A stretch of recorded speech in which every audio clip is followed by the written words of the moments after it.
Olá! Hoje a gente vai mergulhar numa estrutura que pode, de verdade, transformar a sala de aula. É o ensino por investigação.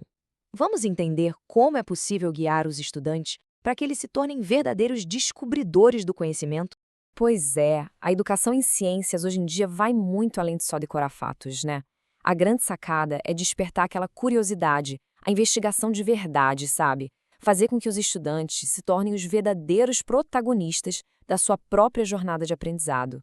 Então, o nosso roteiro de hoje vai passar por cada etapa desse aprendizado por investigação. Vamos nessa! Para começar, vamos alinhar os pontos. O que é, afinal, o ensino por investigação? Basicamente, é uma abordagem onde o estudante assume as rédeas do seu aprendizado. Ele deixa de ser só um receptor de informação e vira um agente ativo que busca o conhecimento. E essa abordagem, claro, muda completamente a dinâmica da sala de aula. O professor sai daquele papel central e passa a ser um guia, um mediador. Ele oferece o suporte necessário para que os estudantes desenvolvam autonomia e, mais importante, se sintam motivados a investigar por conta própria. Tá, mas aí fica a pergunta, como a gente leva isso para a prática? Bom, existe um modelo super útil para isso. É o chamado ciclo investigativo, que foi proposto por pesquisadores liderados por PEDEST. Pensa nele como um roteiro, um mapa claro para a descoberta. Olha só, esse ciclo funciona como um mapa visual para a gente planejar uma aula investigativa.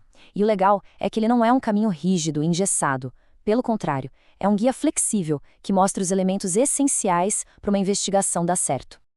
Então, vamos lá. Vamos entrar em detalhes e entender cada uma das 5 fases essenciais desse ciclo. Bom, tudo começa com a orientação. O nome já diz tudo, né?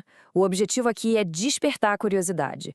O professor apresenta um problema, um desafio central que instiga os estudantes e faz com que eles queiram saber mais. É o ponto de partida. Logo depois vem a fase de conceitualização. É aqui que aquela curiosidade inicial começa a tomar forma. Os estudantes transformam um problema numa pergunta-chave e começam a levantar hipóteses. É o momento de chutar, quer dizer, de pensar em possíveis respostas que poderão ser testadas. A terceira fase é a investigação. Essa é a hora de colocar a mão na massa. Aqui, os alunos vão coletar e interpretar dados para testar aquelas ideias. Isso pode ser feito com experimentos, pesquisas, exploração de materiais, enfim, é a ciência acontecendo na prática. Chegamos na conclusão. Com os dados em mãos, os estudantes começam a tirar suas inferências. Eles vão analisar se as evidências que eles coletaram confirmam ou derrubam as hipóteses originais. É hora de responder aquela pergunta inicial. E por último, mas de forma alguma menos importante, temos a fase de discussão. Aqui, o foco é na comunicação e na reflexão. Os estudantes apresentam seus resultados, debatem as conclusões com os colegas e pensam sobre todo o processo. Essa parte é absolutamente crucial no método científico. Ok, mas o que realmente move esse ciclo todo? O que faz a engrenagem girar? É uma habilidade fundamental, a arte de fazer as perguntas certas. E aqui a gente chega num ponto-chave. Existe uma diferença, fundamental, entre perguntas que ajudam, as chamadas produtivas, e aquelas que atrapalham, as improdutivas. As perguntas produtivas são as que jogam a investigação para frente. Já as improdutivas, elas simplesmente encerram o assunto. Uma pergunta que é produtiva de verdade não tem uma respostinha pronta, sabe? Ela exige reflexão. E a gente pode até categorizar essas perguntas pelo foco delas. As centradas no assunto buscam fatos, respostas diretas. As centradas no processo já exploram o como da coisa, a investigação em si. E as centradas na pessoa abrem espaço para hipóteses e ideias, incentivando todo mundo a participar sem medo de errar. Perguntas simples como por que se acha que? Ou qual razão para? São exemplos muito poderosos. Elas não pedem só para lembrar de um fato. Elas exigem raciocínio, uma justificativa, a construção de um argumento.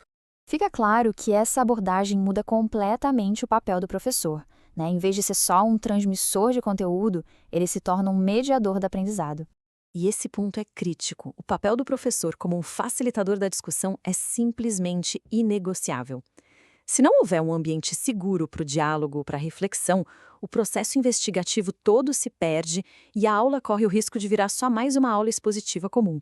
Então, o professor atua como um mediador ativo. Ele provoca, ele estrutura as atividades, ele ajuda a turma a conectar as ideias com as evidências e, acima de tudo, ele guia os estudantes nessa jornada rumo a uma maior independência intelectual. E com isso, fica muito claro que a autonomia do estudante não é um ponto de partida, mas sim um objetivo a ser alcançado.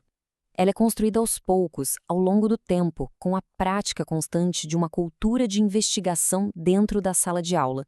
Bom, o que a gente apresentou aqui foi uma estrutura, um caminho, mas a transformação de verdade na sala de aula começa com uma única e boa pergunta produtiva.